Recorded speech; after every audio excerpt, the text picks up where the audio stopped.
A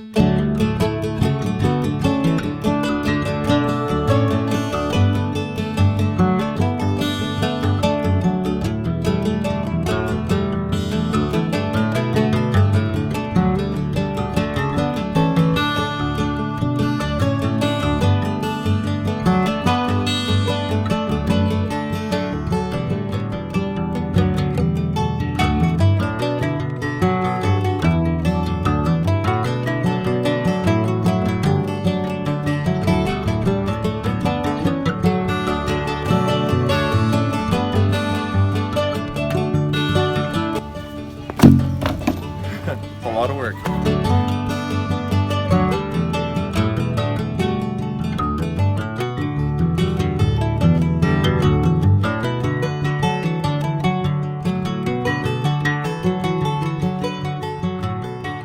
So I'm getting ready to get the boat hooked up to the van to test all the wiring, and I find out after hooking it up that the signal lights are working in reverse. So whatever reason, when I signal the van left, the signal lights go right on the trailer and vice versa. So I've got to fix the wiring on the trailer before we take it out. But I do have the hitch on the van. We got that put on this morning. And yeah, we're getting really close to getting this thing hooked up. So I had to install a few little brackets on the boat so that we could actually dock it. We were at the store getting life jackets. I thought, oh yeah, there's no way to actually put this thing against a dock. So we ended up getting the floats so we can put it against the dock without the boat getting all bashed up. So little details, little things you got to do, and then you have to make sure you have a whistle and a light and all that kind of stuff too, and a bilge pump. So all that's good. Next, it's just fixing the wiring. So that's what's next. And I can see at some point somebody put a more modern 4-pin adapter on here, and you can see all the wiring and the fresh tape that's on there. So I'm going to undo all this tape and figure out which of these wires they crossed to make the signal lights work in reverse. And maybe that's the reason why the boat got parked in the first place, is that they tried to put new wiring on and never got it fixed. Either way, we're going to try and fix it. So here's what I'm dealing with. I peeled back a lot of that electrical tape, and this is where the last guy probably made a mistake. The green wire in my new wiring would be my turn signal for... So yellow is typically left, green is right. So if the lights are working, which they are, but in opposite order, that means that these two wires need to be reversed.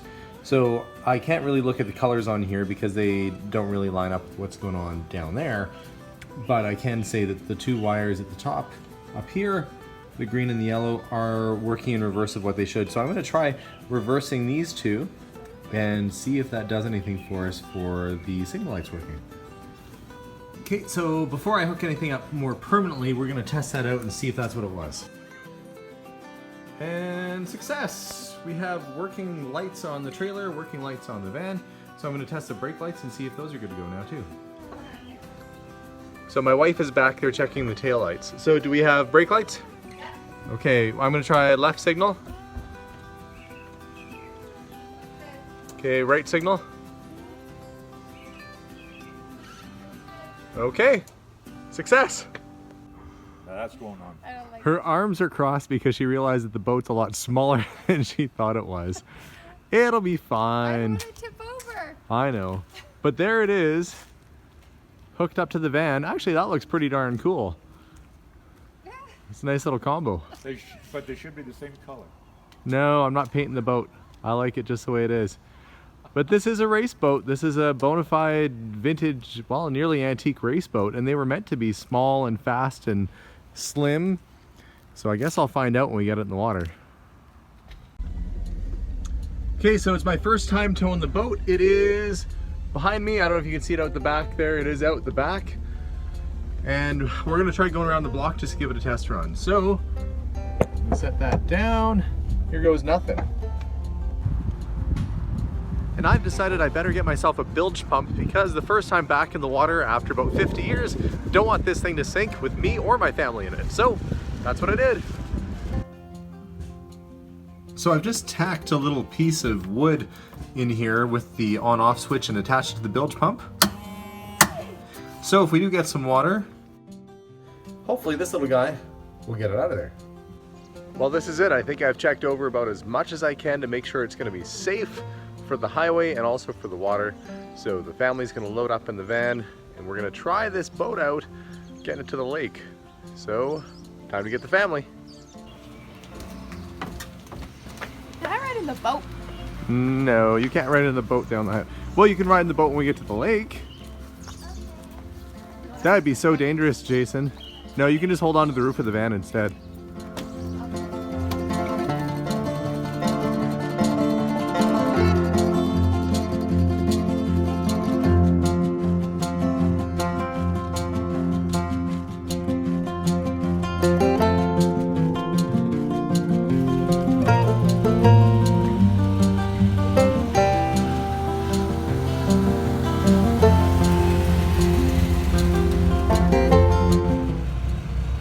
So, had to run and go park my vehicle, but so far she's floating. It's not at the bottom. I'm gonna hop in, get her started.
I can tell you one thing, I'm glad that I put the bilge pump in, as it's taking on a little bit, not a huge amount of water considering how long it's been out of the water for, but it is taking on some water and I've had to use it a couple times. So glad that was a last minute decision. It's coming in handy.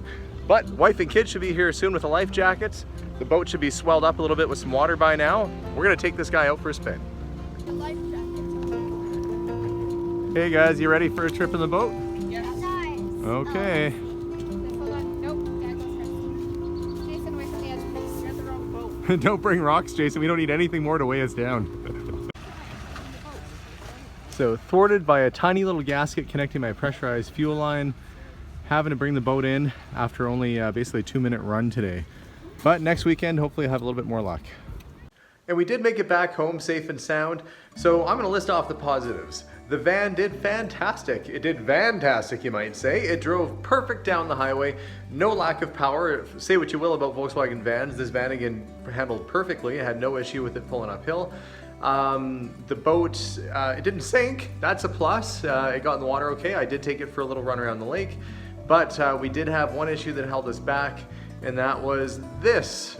This is what caused all the issues, so I'll just kind of hold it up there so you can see. This, which is probably like a 50-cent O-ring, had a split in it. See that? It's cracked. This O-ring is basically what caused us to not get fuel into the carburetor, and without that we couldn't get the pressure and couldn't keep the boat running. So I'm gonna find this part and we're gonna try again in about a week and a half's time. We're gonna head back out to that lake and see if I have more luck. But all in all, I'd say it was pretty successful considering I thought there was a possibility that the boat might just sink right then, right now and not float. But I did spend a lot of time resealing it and spar varnishing it and getting it all ready. So a lot of the work I did actually help the darn thing. So yeah, we're gonna try again next week. So thanks again for tuning in on another adventure. And yes, finally this boat hit the water after 60 years. And so glad that I got to be the guy to do it.